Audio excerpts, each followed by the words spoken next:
here we're going to create the table that has two foreign keys, user ID, course ID, that are sort of going outwards from the member table. And then we're going to model a little bit of the data at the role. And I guess this, and again, this is straight from the lecture.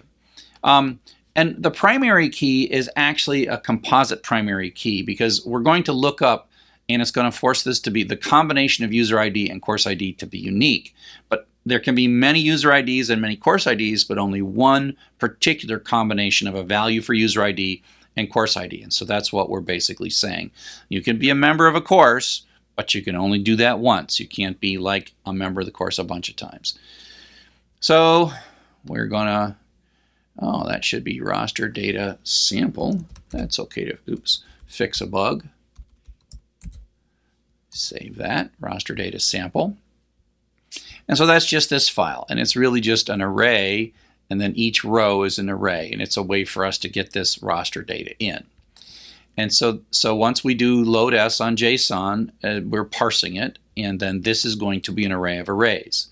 And so for entry in JSON data, so entry is going to be one of these things. So entry itself is a row. So an entry sub 0 is the name, and entry sub 1 is the title. Name, that's the sub 0, and that's the sub 1 of the particular entry that we're looking at. And we're going to print it out just for yucks as a tuple. So we make, that's what the two parentheses are. This inner thing is a two tuple. And we're then going to take the person, and we're going to do an insert, and this is new, or ignore. So what the or ignore means is if this insert would cause an error, please don't blow up. Don't just ignore that I tried to insert it. And so this is our trick, and it's a beautiful trick. It's like a gorgeously beautiful trick here.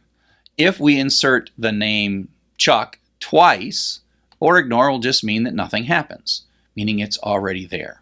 Okay, so if it's already there. If it's not there, it'll put it in. And the unique will guarantee that it only goes in once. So we just, in effect, always attempt to insert it. And if it's been there once, then it's all set. And so this insert or ignore is a super powerful mechanism. I use it all the time. And we have a placeholder in the form of a question mark. And then we have, so one of these days we'll have two things that we're asking for. As a matter of fact, here it is. There's a tuple down here. But this is kind of a tuple with one item in it, name. And that name is then going to substitute in for there without, while avoiding SQL injection. So this runs. It may or may not insert a new record, but if this Chuck or whomever the name is not there, it will give us a new record.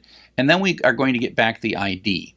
And so this is the logical key, and this is the primary key. And that primary key is going to be auto constructed for us, and so we need to know what it is. So we say select ID from user where name equals, and then that same name. So that's Chuck, and so that gives us one. And then what we do is we're going to fetch one record from the cursor, because that's a select and it gives us back a cursor. There's only hopefully one record there because it's unique. I could put a limit 1 in there, but that'd be kind of redundant because it is the name is a unique key.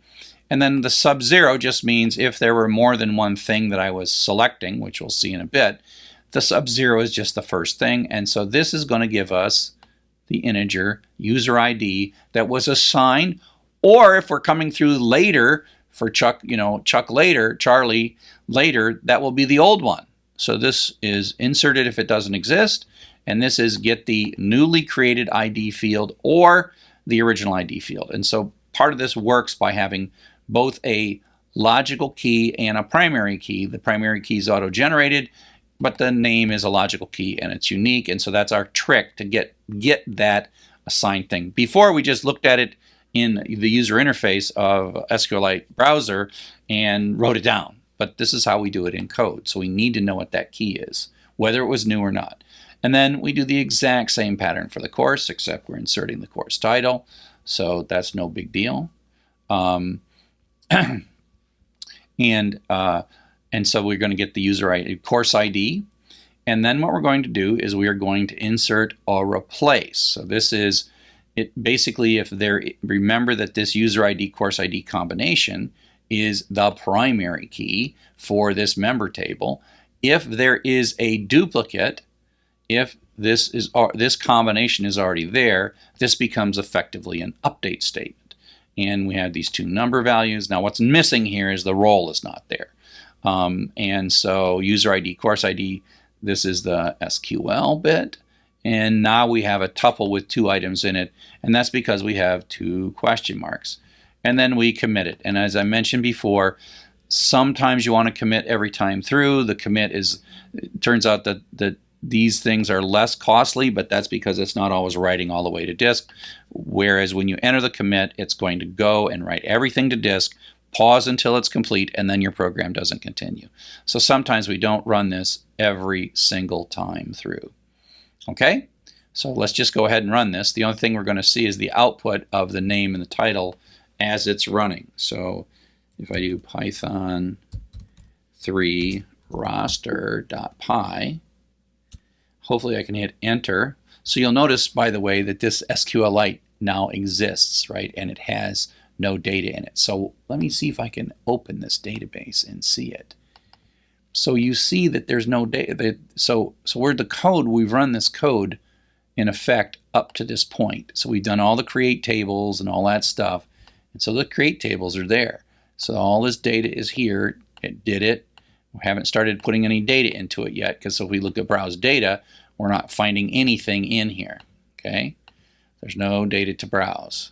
Now, hopefully we won't have locked ourselves, because we are sitting right here, and when I hit enter over here, then it's going to go, it's just going to run really fast. So I'll hit enter, it'll read it, and so it inserted all of those things, and now it's been changed. And if I hit refresh over here, we will see in the user, it just sort of assigned user IDs, right? The columns auto-assigned.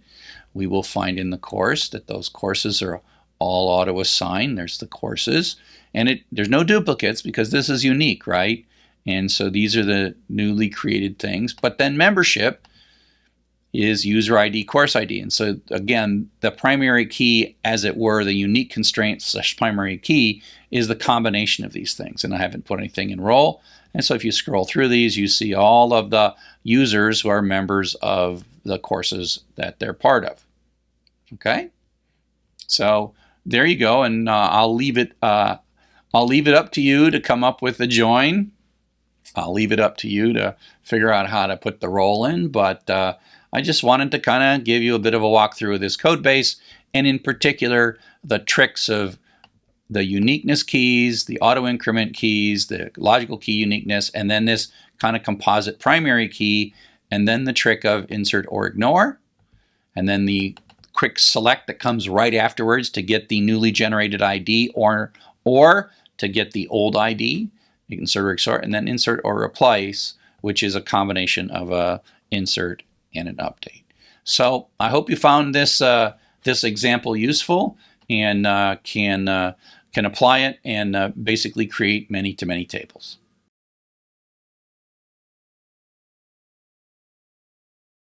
We are doing some code walkthroughs. If you want to follow along with the code, you can download the source code from Python for Everybody the Python for Everybody website. Okay.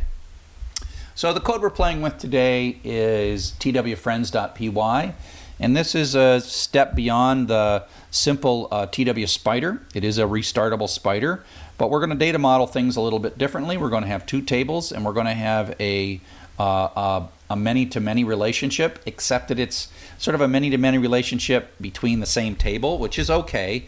Friends is Twitter friends are a directional relationship, and so we start out here in twfriends.py. Remember that the file hidden.py, I'll show it to you, but I'm not going to open it because I've got my keys and secrets in it.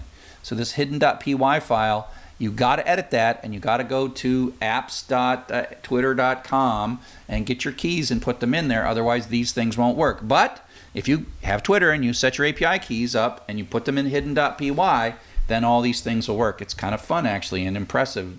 Not hard to do, actually. So the Twitter URL, that's my library that reads hidden.py and augments the URL and does all the OAuth stuff. JSON and SSL, because because Python doesn't accept any certificates, even if they're good certificates, so we kind of crush that. Here's our friends list that we're going to hit. We're going to make a database, friends.sql